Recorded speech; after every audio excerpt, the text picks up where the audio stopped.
I have one question. Have you guys ever dealt with a veteran with PTSD before, like one-on-one or in a crisis situation? Yes.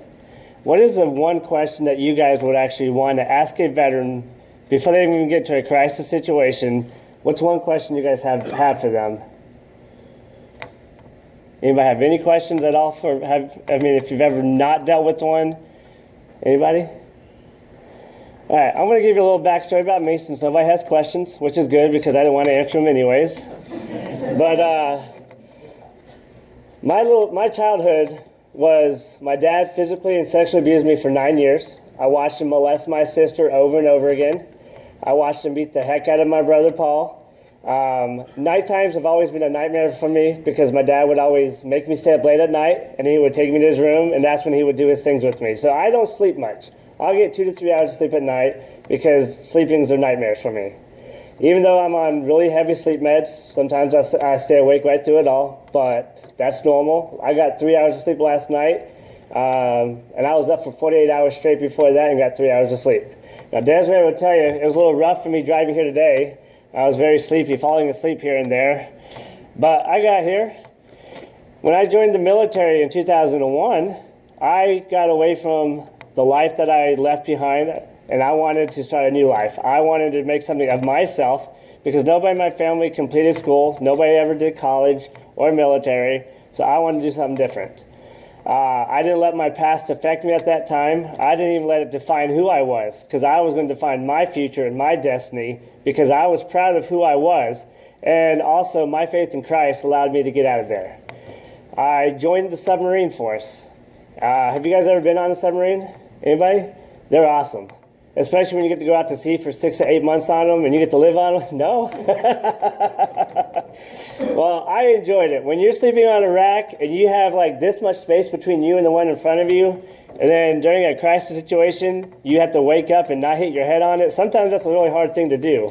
And I'm a clumsy guy. So there were several times I busted my head and I'd cut my head open.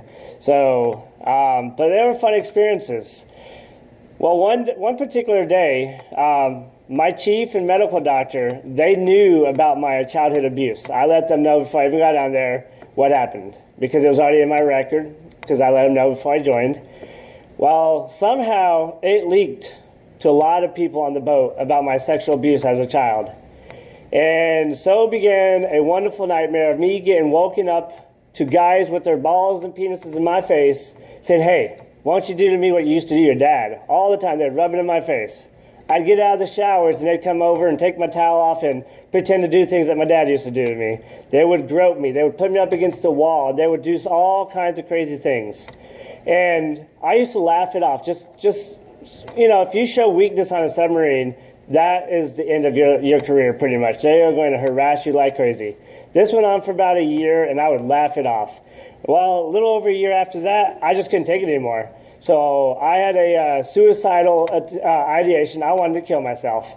And when you're in the submarine force, if you even have any intent of suicide ideation thoughts whatsoever, you get banned from submarines, period. You get kicked off the submarines, and they usually send you to the surface fleet. Well, I got taken off.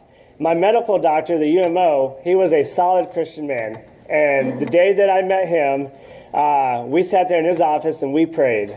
And if you guys don't know, a lot of military doctors, they won't do that with you. But this one, God put him in my life for a reason. I started doing Christian counseling. And that's where the counselor's like, you have really major PTSD, bipolar disorder, major depression, and anxiety disorder.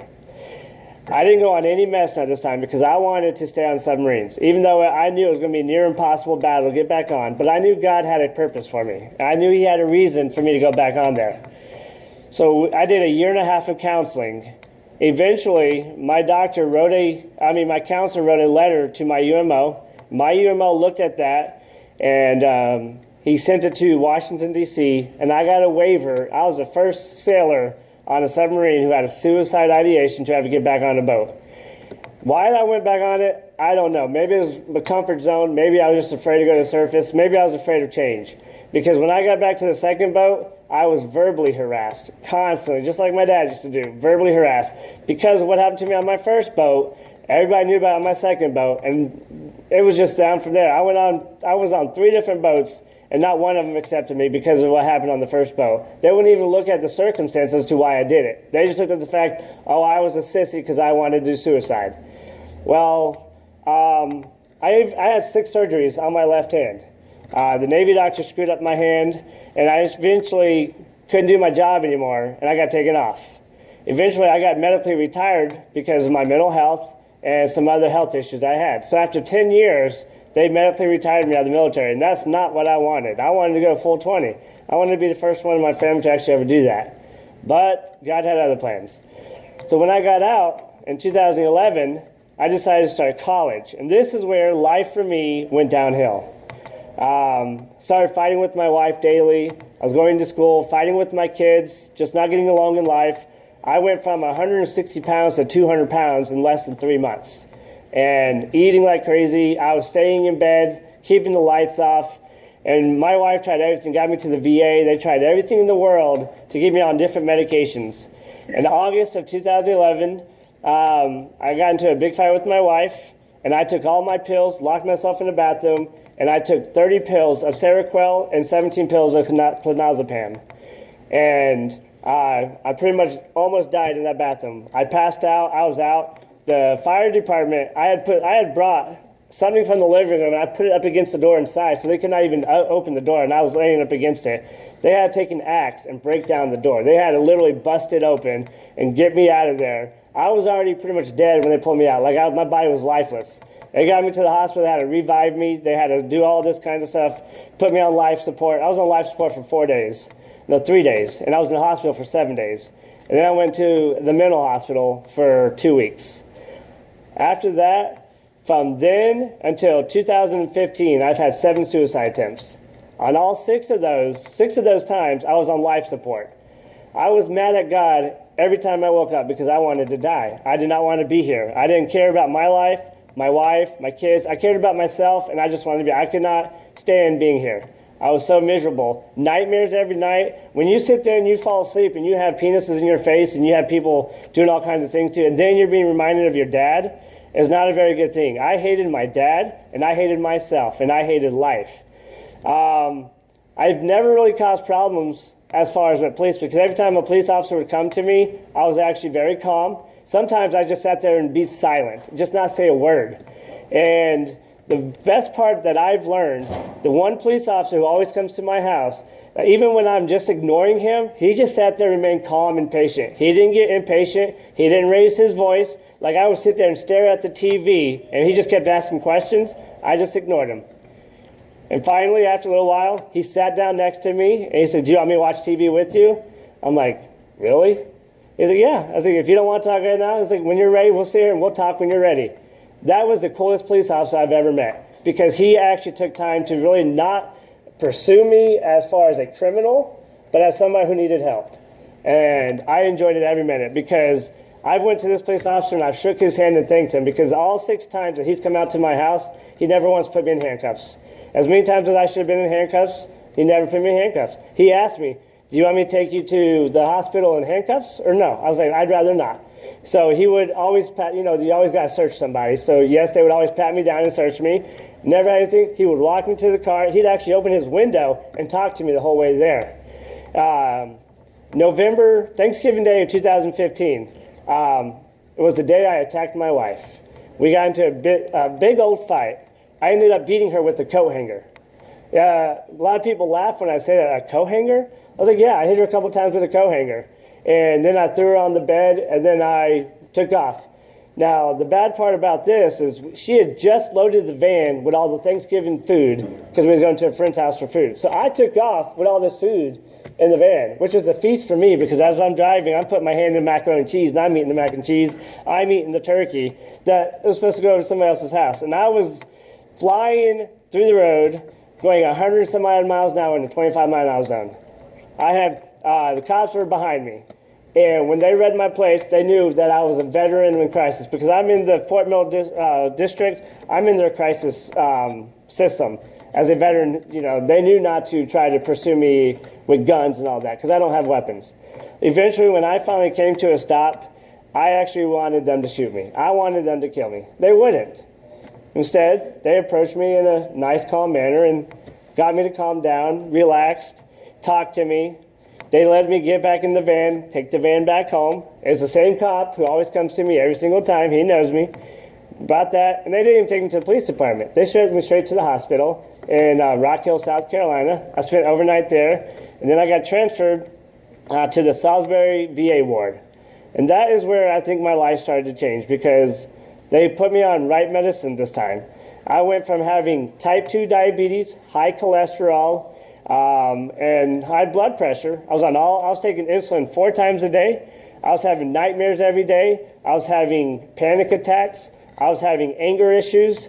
But when I met this psychiatrist and I met a new psychologist and started doing real counseling, I took the time this time to say, I want to change, because I was tired of where my life was. I've had this same police officer try so hard for 3 years to help me. And he's like, you know what? I don't think the VA is helping you. I was like, they're not. And finally, this one psychiatrist is like, you've been on the wrong meds all these years. The ones that you're on are counteracting, and they're negatively working for you. And that's the reason why I've gained all the way up to 226 pounds. Well, when we changed my meds, within a month, my diabetes was gone. High cholesterol, high blood pressure, all that was gone. I went from 226 all the way down to 180, all in a month. I no longer have nightmares because I exercise daily. I walk daily. I actually talk to my therapist at least once a week. I have counseling all the time. But the best part that I like to take about this is, though I was sexually abused and physically abused, though I was sexually abused in the military, that doesn't define who I am now. The person I am now is who I made myself be. I'm not only a Christian man, but I am a godly man. I am a father, and I am a husband, and I'm a son, a brother, and I'm a friend to everybody. I don't let anything take me down anymore. I can look fear in the eyes and say, you know what, you're not going to take me, because yes, I was in the military. Yes, I was abused. But I took charge of my destiny. And I took charge of my future, because I don't want any more suicide attempts, because I believe the next attempt is going to take me out. And my mom, my friends, my wife, my kids, they will be devastated. I don't want that. So the thing for you guys, if you ever come in contact with a veteran that is in a crisis, doesn't have a weapon, but you see that they're all out of whack and all that, don't approach them in anger. You know, sometimes just sit there and silent with them. Sometimes it just takes you just being patient and being silent. And that's all you have to do. And then from there, we can easily calm down. You can talk to us. It's the easiest way to bring us back to a calm level. So I just wanted to share my past and my present and my future, that God's going to be taking me to great places and going to be doing great things with me. And I believe my marriage was over, but I think it's getting ready to make a turn, a new leaf, and I think it's going to be a lot better. Any questions? Anybody? Oh, come on. You guys want me to stop talking already? Okay.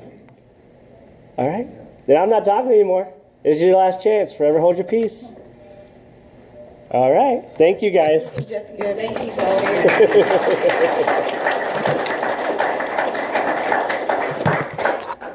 And that concludes our presentations. Are there any questions in relationship to this program?